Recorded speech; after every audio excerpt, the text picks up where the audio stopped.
Today, we dig up a game shrouded by the sands of time, left behind to be extremely overpriced on eBay, with a Metacritic score that nobody would write home about if they knew any better.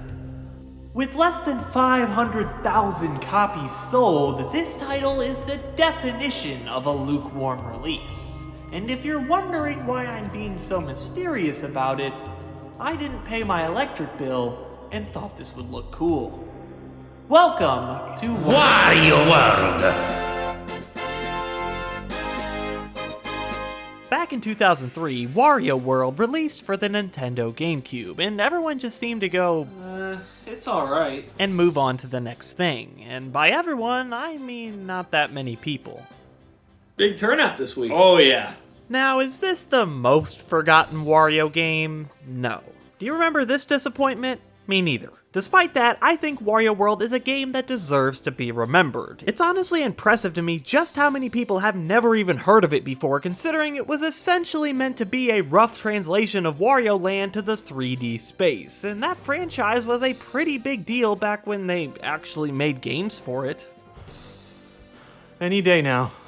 Information on the development of Wario World is pretty scarce. For all we know, it may have materialized inside Nintendo headquarters one day and they just thought, well, might as well finish this up and release it. If I've learned anything in my life, it's to never underestimate the power of Wario. All we really know is that the game was co-developed between Nintendo Research and Development 1 and Treasure, a third-party developer that had worked with Nintendo before. After the success of Sin and Punishment on the N64, Nintendo was eager to collaborate with Treasure again, and it just so happened that there were talks of creating a 3D Wario game around that time. So, Wario World was born. The first public appearance of Wario World was at E3 2002 with a trailer and 6 kiosks containing a playable tech demo. In this version, the HUD was significantly different and some areas seemed to have different graphics. One cool thing about this demo was that it included a scorpion-like enemy that didn't make it into the final build. At E3 2003, the game was shown again, and at this point it looked almost identical to the final product, and that was about it. The game was released only a month afterwards. Fun fact though, Nintendo Research and Development 1 and 2 were eventually absorbed into Nintendo Software Planning and Development, which itself later merged with another department to become Nintendo Entertainment Planning and Development.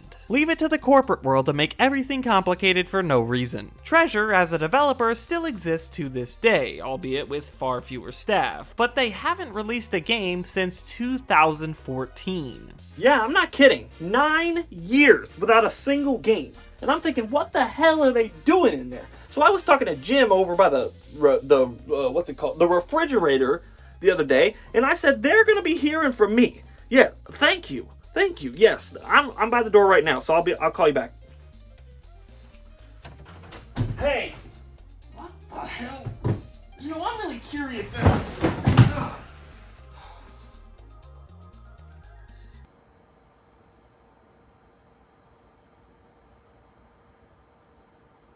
That door was unlocked?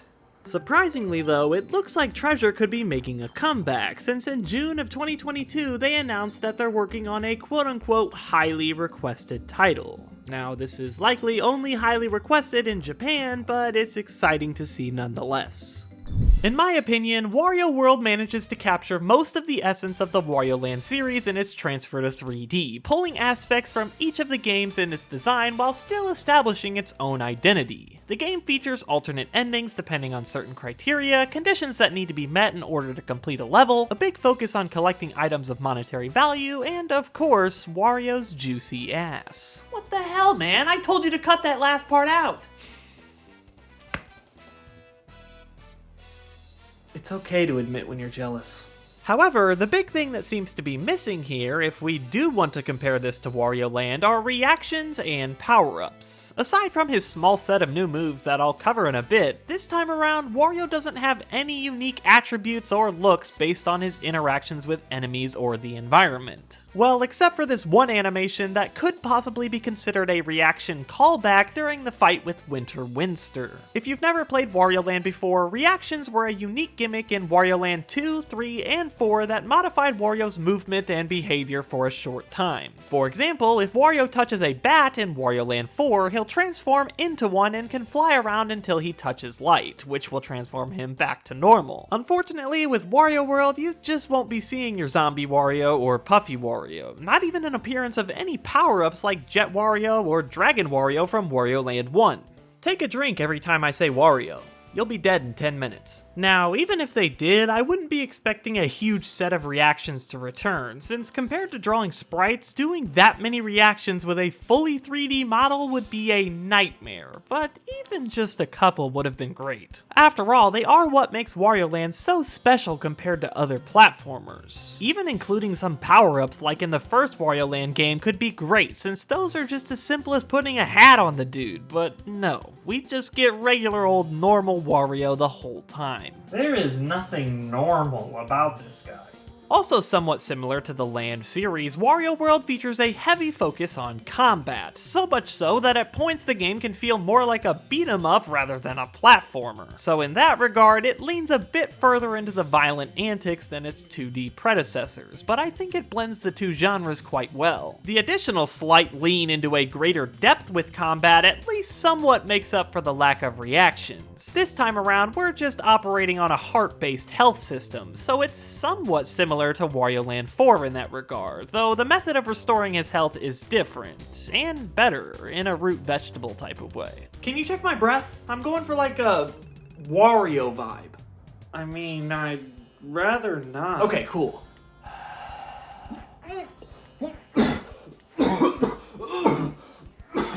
What the In many ways, Wario World lacks much of the depth that the Wario Land series had, especially in terms of the later games like 3 and 4, and 2 even had those branching paths between levels that led to entirely different story scenarios and numerous possible endings based on your actions, while World seems to play it a bit more on the safer side, being relatively linear and straight shooting for the most part. You could definitely argue that it's not fair to compare this game to the Wario Land series, and I can definitely see where you're coming from, but I find it interesting to draw parallels regardless. The game's length is also another common point of contention, since the entire thing can be 100% completed in just about 6 hours. This likely contributed to the lower sales, as many critics at the time of its release were recommending that players simply rent the game instead of buying it because of its length, and I'm sure word got around. In comparison, even the story and overall premise cut a few corners.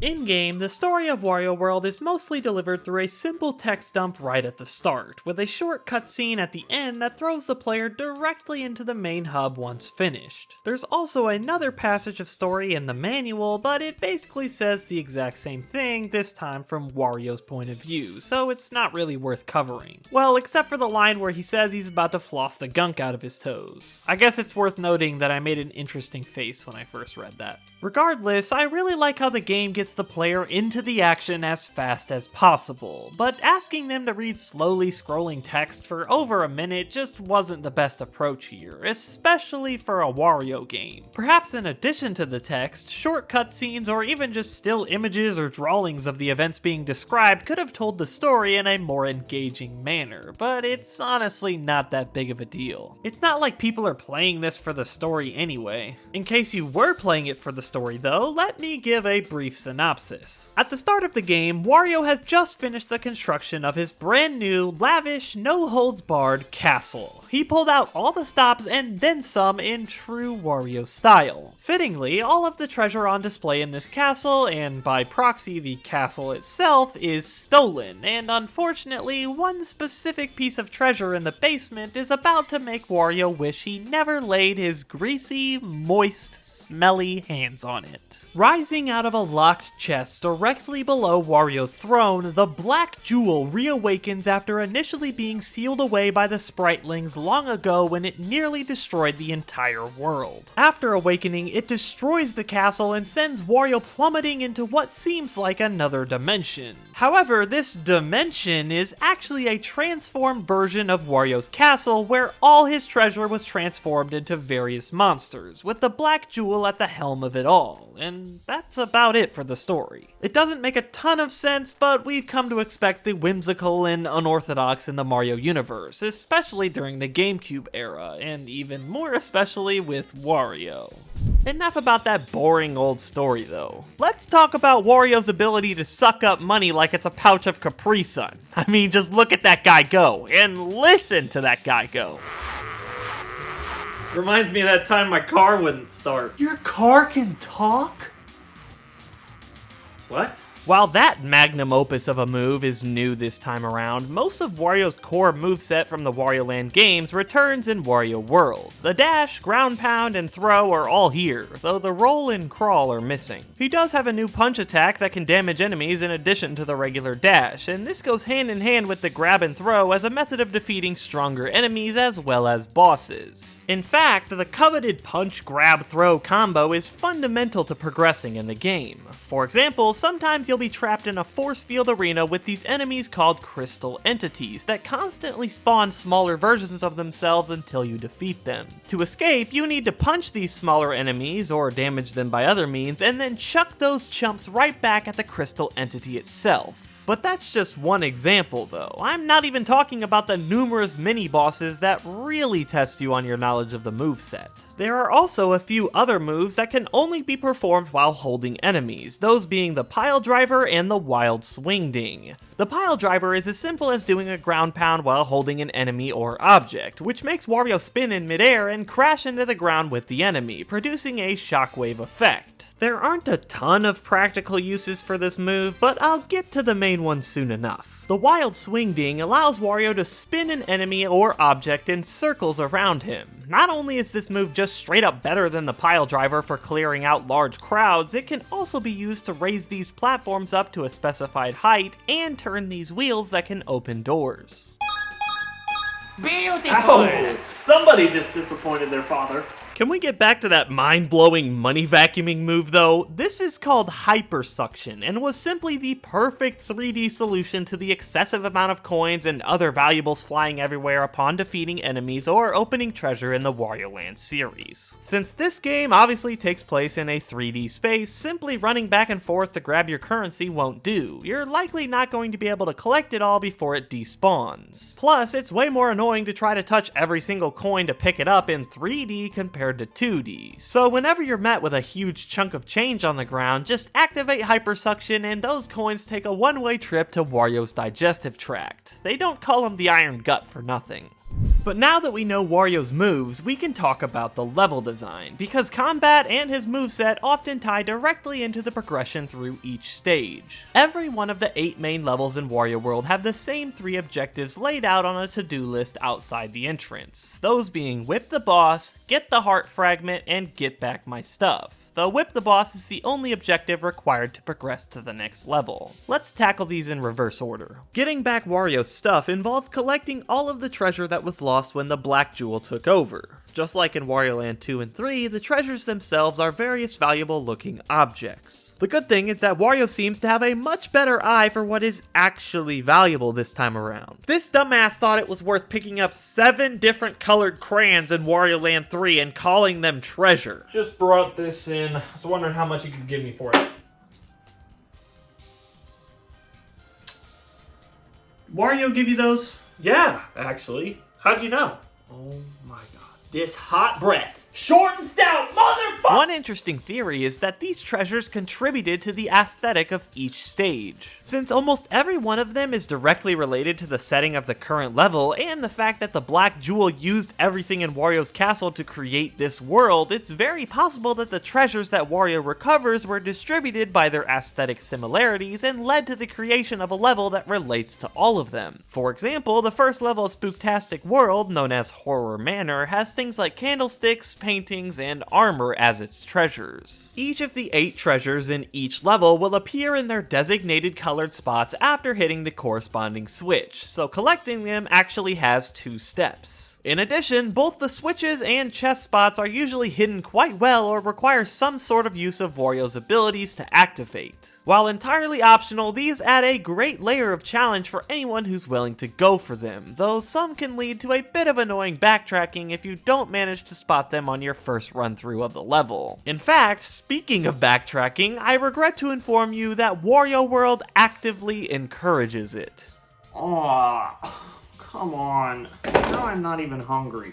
At the end of every level near the boss door, you'll find what is called a glue globe with some balloons attached to it. These are known as bye-bye balloons. Grabbing onto this glue globe will send you all the way back to the beginning of the level. Now, the reason this exists is a really good one, so I may or may not have been exaggerating about the severity of the presence of backtracking, but there's still some improvements that could be made here. Before we do that though, I need to explain the other 2 level objectives, so let's put a pin in that for now. Oh, you dumbass. I said pin, not pen. Oh. Sorry.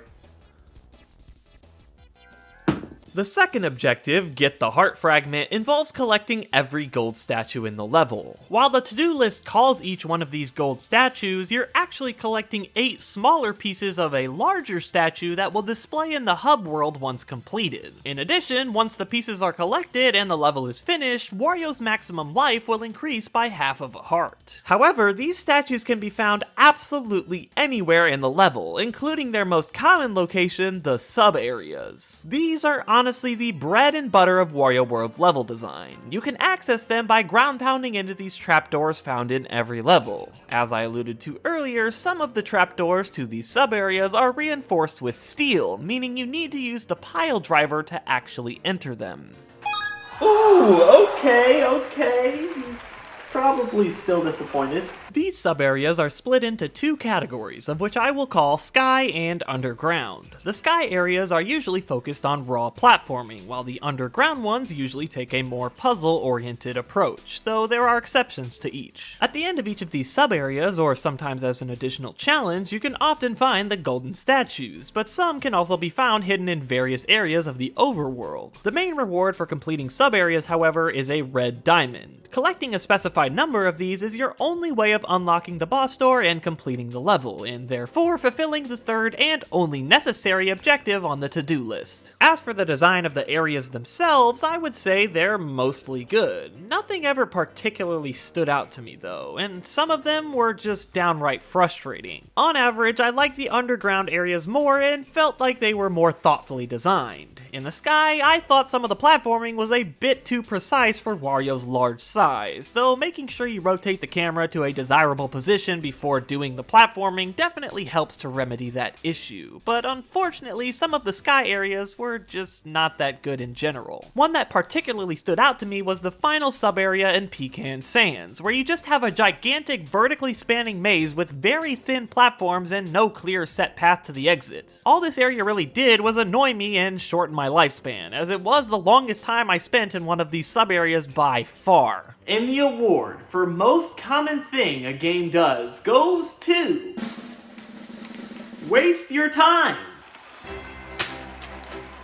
Who's surprised? Because it's definitely not me. Luckily, there isn't a penalty for falling off in any of the Sky areas other than getting sent back to the beginning. If you happen to fall into an abyss in the overworld, however, you will be met with a penalty. Doing this sends you directly to Unithorn's lair, which is a uniquely designed area in each level that Wario has to escape in order to return to the overworld. Escaping is as simple as breaking these wooden crates to find the singular escape spring among a collection of bombs. The Unithorns will chase you around the area the entire time, and if they attack you, you'll lose coins instead of health, which can also happen for as long as you're touching this weird poison liquid. The problem with these areas is that they get stale really fast, and even though the layout changes with each level, the concept is essentially the same. Honestly, I would have rather just given up a set amount of coins every time I fell into a pit, rather than having to deal with the stupid Unithorns again just to be given the opportunity to maybe not lose any of my money. By the end, I was just tired of it. Alright, here's the deal. I won't mug you if you can answer my riddle. So here it comes. No, man. I don't even want to hear it right now. Just take it. What? Dude, are you okay? I mean, I can just leave. I said f***ing take it!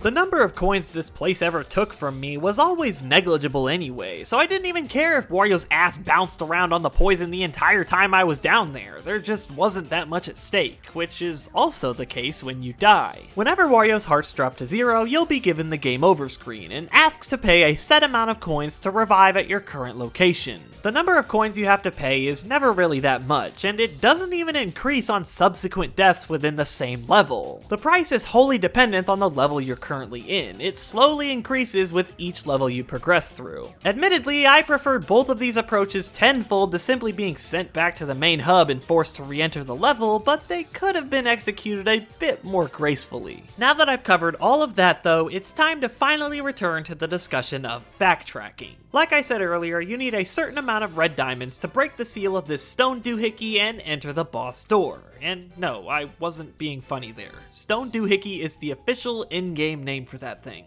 And what's next? The grass doohickey? No. Oh. Well, I thought it was gonna be like this funny thing where you subvert my expectations. Shut up. Sorry.